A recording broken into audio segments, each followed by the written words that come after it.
আসসালামু আলাইকুম। কেমন আছেন আপনারা সবাই? আমার কিছু বোনেদের উদ্দেশ্যে কিছু কথা বলতে চাই। প্লিজ আমার এই কথাগুলো মনোযোগ দিয়ে আমার বোনেরা একটু শুনে যাবেন। যারা অনলাইন জগতে কাজ করেন তারা একটু শুনবেন, তাদের জন্য এই কথাগুলো। কেউ খারাপ মেনে নেবেন না, সবাই তো আর একরকম না, ঠিক আছে? যারা অনলাইন জগতে কাজ করেন টিকটকে অথবা ফেসবুকে, এরা এই ছেলেদের মানে এই ছেলেরা যদি কোনো আপনার প্রস্তাব দেয়, প্রেমের প্রস্তাব দেয়, এর প্রস্তাব দেয়, বিয়ের প্রস্তাব দেয়, কখনও তাদেরকে আপনি বিশ্বাস করবেন না। কারণ অনলাইন জগতে কেউ সত্য কথা বলে না। এখানে আসছে মানুষ এনজয় করার জন্য। তারপরে সব মানুষ এক না, তারপরেও বলতেছি কিছু কিছু ছেলে তো আবার বলবে যে সবাই কি এক না, সবাই এক না। যাচাই বাছাই করে তারপরে তার সাথে সম্পর্কে রিলেশনে জড়াবেন। আপনাকে প্রথমে দেখবে, অনলাইন জগতে দেখে আপনাকে পছন্দ হবে, আপনাকে প্রেমের প্রস্তাব দিবে, আস্তে আস্তে তার সাথে রিলেশনে আপনি জড়িয়ে যাবেন।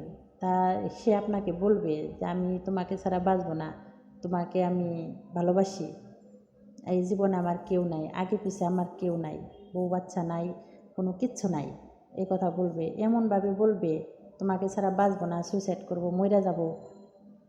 এই সমস্ত কথা শোনার পর আপনি বিশ্বাস করবেন যে এত গুছিয়ে এত সুন্দর মুখ দেয় কেউ কখনো মিথ্যা কথা বলতে পারে না।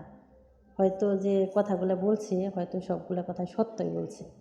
তখন আস্তে আস্তে আস্তে আস্তে যখন তার সাথে রিলেশনে জড়িয়ে যাবেন, তার সাথে সম্পর্কে জড়িয়ে যাবেন, তাকে আপনি ভালোবেসে ফেলবেন মন থেকে। তারপরে হয়তো বিয়ে হলো, তার সাথে সংসার হলো। তো এভাবে 1 মাস 2 মাস 6 মাস পরে সত্য কখনো চাপা থাকে না। সত্য একভাবে না একভাবে বের হয়ে আসবে। সত্য তো সত্যই।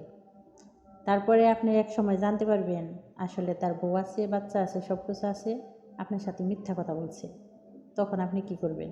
তখন আসমানটা ভেঙে আপনার মাথায় পড়ে যাবে যে হায় রে, জীবনে কারে বিশ্বাস করলাম, এত ভালোবেসে এত বিশ্বাস করে এই জীবনে কি করলাম। তাই বলছি, যাচাই বাছাই করে যার সাথে সম্পর্কে জড়ান, যাচাই বাছাই করে তারপরে সম্পর্কে জড়াবেন। আমাদের এলাকায় আশেপাশে অনেক জায়গায় এরকম ঘটতেছে, দেখতেছি তারা অবশেষে আত্মহত্যা পর্যন্ত করতেছে। এগুলো আমাদের নিজের চোখে দেখতেছি।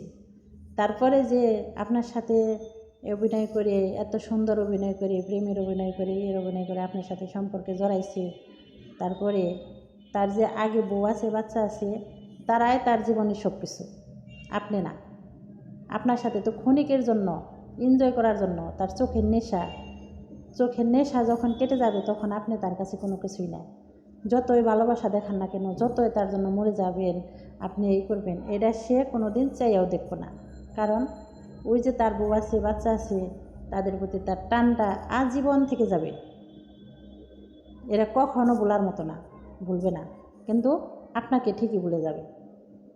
তাই বলছি, কথাগুলো যদি আমার ভালো লেগে থাকে তাহলে আমারে জানাবেন, আর এই চ্যানেলটা সাবস্ক্রাইব করে দিবেন। আমার কথাগুলো যদি ভালো লাগে সবাই আমারে ক্ষমার দৃষ্টিতে দেখবেন, ঠিক আছে?